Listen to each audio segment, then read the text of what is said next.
en la presentación se mencionó algo de que yo había hecho algunas contribuciones a la teoría del consumismo. En realidad lo que he tratado de hacer es destrozar el consumismo, decir que es una mala palabra, porque creo que cuando se acusa a las personas de consumir mucho, casi siempre es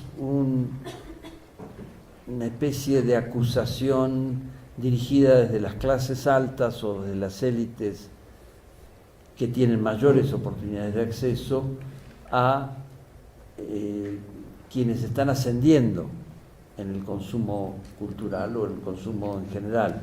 ¿Por qué gastan tanto? ¿Por qué tienen televisión si no tienen para comer? ¿Por qué compran coches si no tienen casa propia?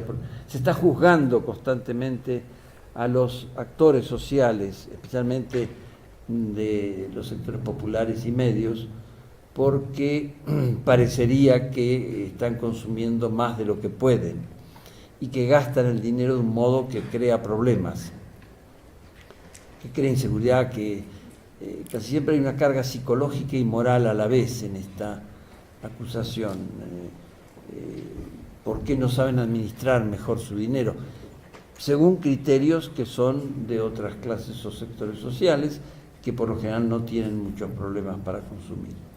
Entonces, a mí me pareció desde el principio que había que centrarse en el consumo como un proceso final en ese momento, cuando lo empezamos a plantear. Ahora vamos a decir justamente que esto ha cambiado, un momento final del proceso de reproducción de una sociedad.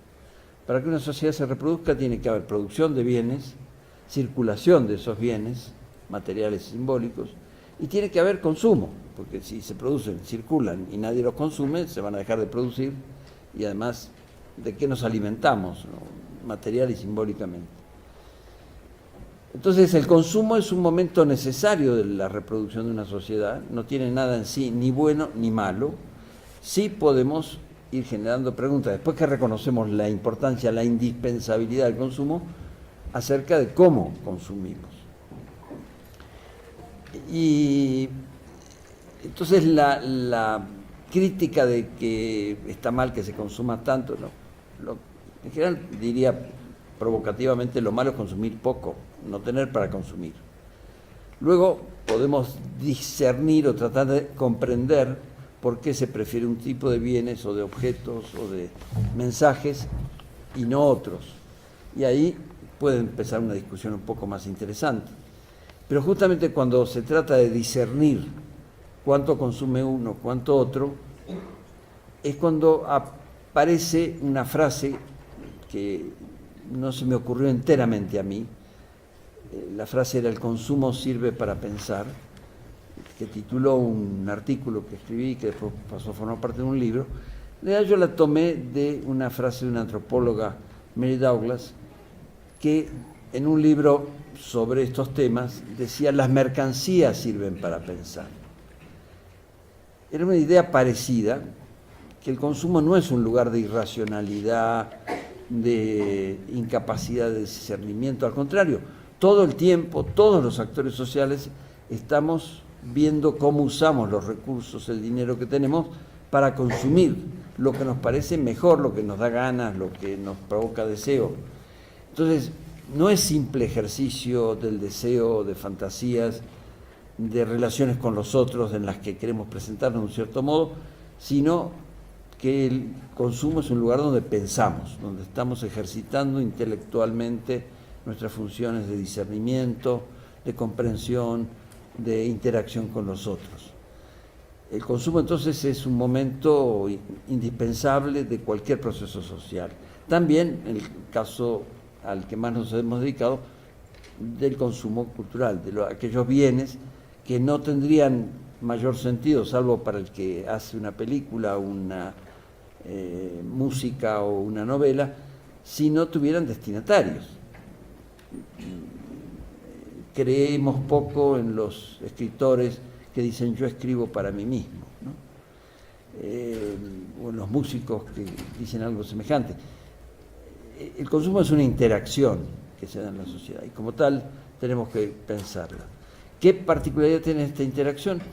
Hacer una a través del consumo, una apropiación social de aquellos objetos, bienes, mensajes que interesan para nuestro desarrollo personal y social. Esa sería como una definición muy básica de la que hemos partido. Van a ver ustedes ahora cómo la hemos ido transformando, en parte porque el propio estudio, las propias investigaciones nos fueron colocando desafíos que no entraban en esa definición, y también porque ha cambiado enormemente. Hoy creemos que tan importante como hablar de consumo es hablar del acceso, pero de esto vamos a seguir conversando. Sí, yo creo que en ese primer momento, en los años 80, en los que América Latina entra plenamente a la discusión sobre los consumos culturales, había tres aportes fundamentales. Yo creo que el primero era pensar al consumo no como un simple lugar de recepción pasiva de películas, de música, de novelas, sino como un lugar activo. Un lugar activo donde toda esta reelaboración teórica en la que el trabajo de Néstor fue clave, partió de él reconocer el papel activo de los sujetos que consumían. Se pensó a los públicos ya no en un sentido de meros receptores, sino también como productores de interpretaciones, productores de reelaboraciones, y este primer acercamiento sirvió, y creo que esto fue bien importante, para pluralizar nuestro concepto. Ya no se habló nunca más, o bueno, en principio ya no se habló del público. No existe esa noción del público general, por ejemplo, sino hay públicos diversos que, si consideramos que están haciendo a partir de los propios recursos, su origen social, su género, su edad, están haciendo procesos que también son distintos. Hubo entonces este desplazamiento de las audiencias consideradas de manera homogénea a los públicos en plural. América Latina fue clave también para repensar el lugar de estos estudios. Hubo una cierta utopía. En esta primera etapa se consideraba que los estudios de consumo cultural eran claves para democratizar las políticas culturales.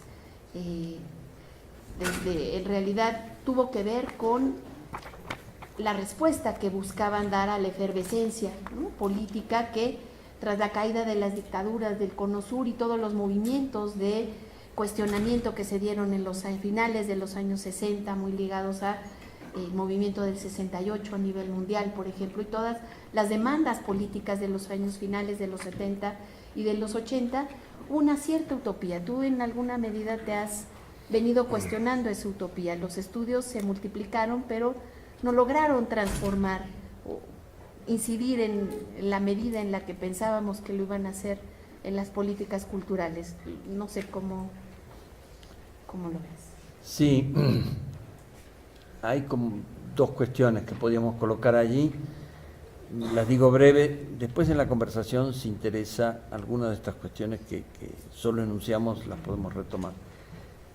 Una es este divorcio entre la academia, las universidades, los centros de investigación y, por otra parte, la gestión cultural, las políticas públicas y también las políticas empresariales. Las políticas empresariales por lo general se apoyan en investigaciones o así llamadas investigaciones que casi siempre son estudios de mercadotecnia. A una televisora le interesa conocer qué audiencias tienen sus programas a tal hora, a tal otra, de qué públicos, de qué edades, qué género, y lo usan muy puntualmente para saber si esa telenovela o ese programa va a seguir tanto tiempo o lo van a cortar el mes próximo, etc. Son estudios puntuales que casi nunca analizan procesos de larga duración. Una de las diferencias de los estudios académicos es que en general nos planteamos procesos de larga duración.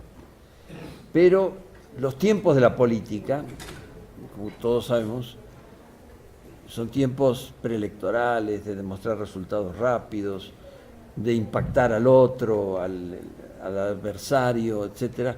Entonces toman poco en cuenta la formación de gustos, de hábitos culturales que se hacen durante toda la vida.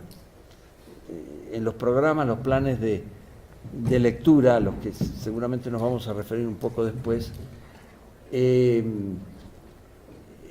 se habla de lo importante que es para la construcción de hábitos de lectura en cada individuo la formación de la familia primero, que los padres les lean a los hijos, luego que la escuela. O sea, se reconoce en algunos aspectos enunciativos, declarativos, que sí hay procesos culturales que son de larga duración, que no se pueden cambiar los gustos de la población de una semana a la otra.